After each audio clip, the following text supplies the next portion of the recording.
আসসালামু আলাইকুম প্রিয় ভাই ও বোনেরা, আপনারা যে যেখান থেকে বসে আমার এই ভিডিওটি দেখছেন সবাইকে ওয়েলকাম জানাচ্ছি এমএস ক্রাফট অ্যান্ড ডিজাইনে।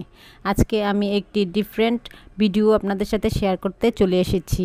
ভেজিটেবল দিয়ে কীভাবে পেন্টিং করতে হয় সেটি আমি আপনাদেরকে দেখাবো। এই জন্য আমি নিয়েছি এখানে ঢেঁড়স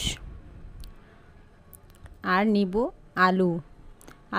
এই সবজিগুলো তো আপনাদের সবার বাসায় সচরাচর থাকে। এই সবজিগুলো দিয়ে আমি আজকে পেন্টিং করে দেখাবো। প্রথমে আমি আলুটাকে দুভাগে ভাগ করে নিব। এখন এই আলুগুলোতে আমি বিভিন্ন ডিজাইন অঙ্কন করব একটি পেন দিয়ে। আপনারা আপনাদের পছন্দ মতো ডিজাইন এঁকে নিতে পারেন। এখন এটি আমি ছুরির সাহায্যে কেটে নিব। এটাকে এক কথায় বলা চলে যে ব্লকের মতো ডাইসের ডিজাইনের মতো করে নিব। তো কিভাবে এই ডিজাইনগুলো করতে হয় আপনারা একটু খেয়াল করে দেখলেই বুঝতে পারবেন।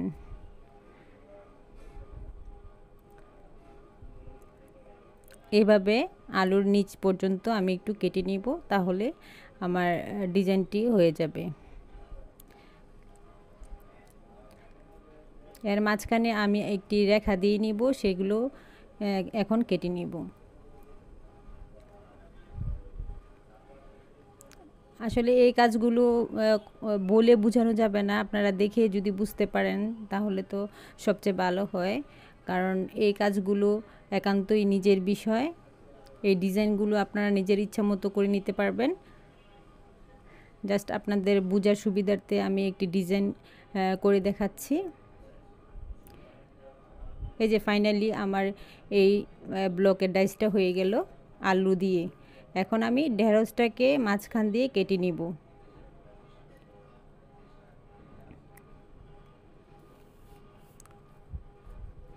এখন যে বিচিগুলো আছে সেগুলো আমি একটু সরিয়ে নিব, অথবা ভিতরে ঢুকিয়ে নিব, যেন ডিজাইনটা খুব সুন্দরভাবে হয়। তো এভাবে আমি করে নিয়েছি। এরপর আমি টিস্যু দিয়ে মুছে নিয়েছি। এখন আমি আরেকটি আলুকে পাতা শেপে কেটে নিব। একটি দিয়ে আমি ফুল বানাবো, আরেকটি দিয়ে পাতা দেব। এই জন্য আমি দুটিকেই সুন্দরভাবে কেটে নিয়েছি। এখন টিস্যু দিয়ে মুছে নিয়েছি।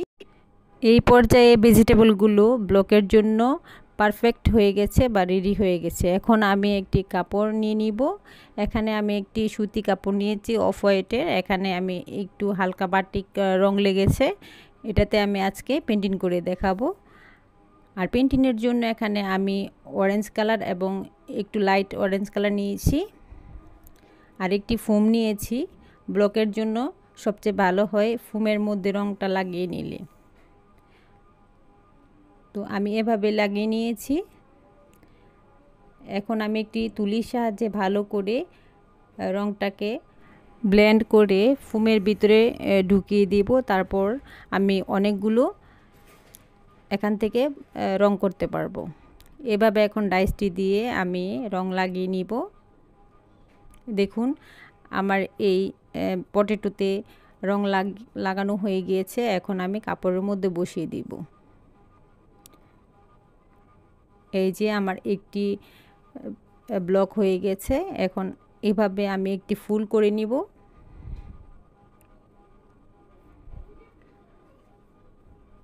বারবার আমি সেই পন্সের মধ্যে যে রংটা আছে সেটিতে দিয়ে বারবার আমি এখানে কাপড়ের মধ্যে ছাপ দিয়ে নিব। আর এই রংটা আমি অ্যাক্রামিন কালার দিয়ে করেছি। আপনারা চাইলে অ্যাক্রালিক কালার দিয়েও করতে পারেন। আমি একটু আপনার বোঝার সুবিধার্থে আস্তে আস্তে করে ব্লগটা করছি, আপনার জন্য সহজে বুঝতে পারেন। আর ভিডিওটা একটু লং হবে, আপনার ধৈর্য সহকারে দেখতে থাকুন। আশা করছি আপনাদের জন্য উপকার হবে। এখন আমি আরেকটু আলাদাভাবে রং নিয়ে নিচ্ছি অন্য কালারের। এটা হচ্ছে পেস্ট কালার বলে, এটা দিয়ে নিব। এখন আমি এই রংটা ব্যবহার করছি ফুলের সাইডে যে পাতা আছে সেই পাতাটির জন্য। ভালোভাবে রংটা তুলি দিয়ে ফোমের ভিতরে ঢুকিয়ে দিতে হবে। এখন আমি আরেকটি আলুর যেই স্লাইস ছিল সেই ব্লকটি দিয়ে আরেকটা ডিজাইন করে নিচ্ছি। এই যে দেখুন আমি একটি পাতা দিয়ে নিচ্ছি।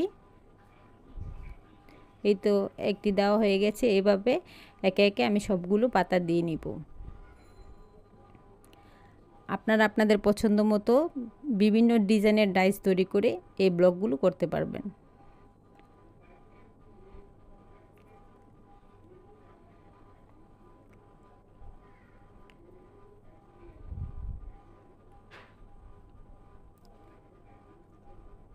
এখন আমি একটু আফসান নিয়ে নিয়েছি, যে ফুলের মাঝখানে আছে সেগুলো দেওয়ার জন্য, রেণুটা দেওয়ার জন্য। তো ঢেঁড়স দিয়ে আমি একটি ব্লক করে নিয়েছি। এখন আমি পিঙ্ক কালার দিয়ে ফুলের মাঝখানের রেণুগুলো দিয়ে নিব।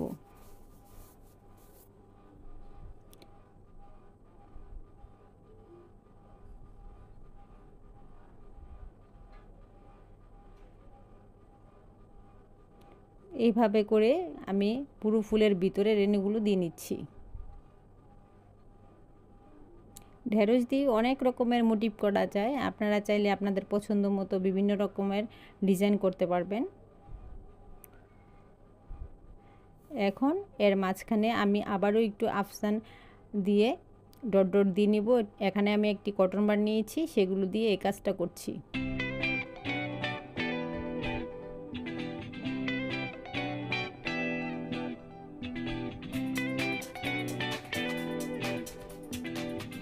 আসলে আফসানের কাজগুলো শুকালে খুব চকচকে হয়, দেখতে ভালো লাগে। এখন আমি ফুলের সাইড দিয়ে আর একটু ডেকোরেশন করে নিচ্ছি ঢেঁড়স দিয়ে।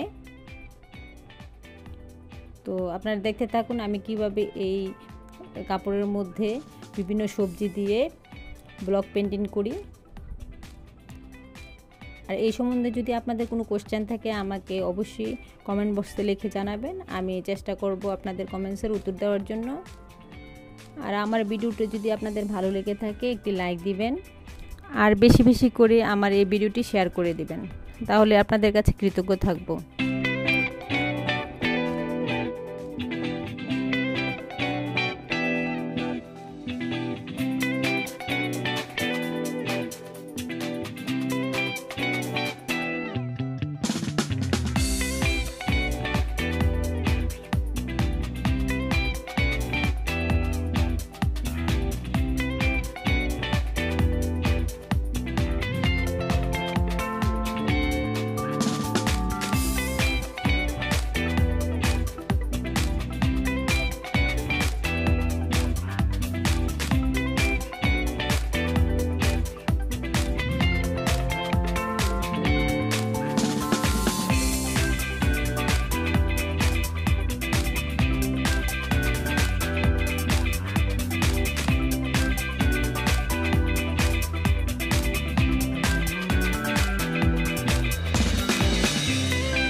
ফাইনালি আমার যে কাজটা করতেছিলাম সেই কাজটা শেষ হয়ে গিয়েছে। দেখুন ডিজাইনটা এরকম হয়েছে।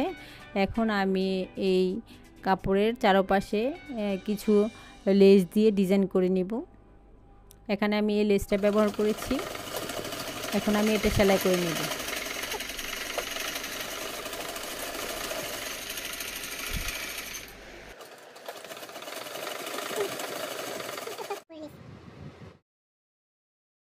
এই কাপড়টির চারপাশে আমি এই লেস দিয়ে সুন্দরভাবে সেলাই করে নিয়েছি। তো মাশাআল্লাহ দেখতে আমার কাছে খুবই ভালো লাগছে। আপনারা চাইলে এভাবে ঘরে বসে আপনাদের মনের মতো করে বিভিন্ন সবজি দিয়ে এই পেন্টিংগুলো করতে পারেন। আমি এই কাপড়টি আজকে আমার খাটের পাশে যেই টি টেবিলটা আছে সেটার জন্য করেছি। দেখুন আমি টি টেবিলে বিছিয়ে নিয়েছি, দেখতে কেমন হয়েছে। আশা করছি আপনাদের কাছে ভালো লেগেছে। তো এতক্ষণ আমার সাথে থাকার জন্য সবাইকে ধন্যবাদ জানিয়ে আজকের মতো বিদায় নিচ্ছি। আল্লাহ হাফেজ। আসসালামু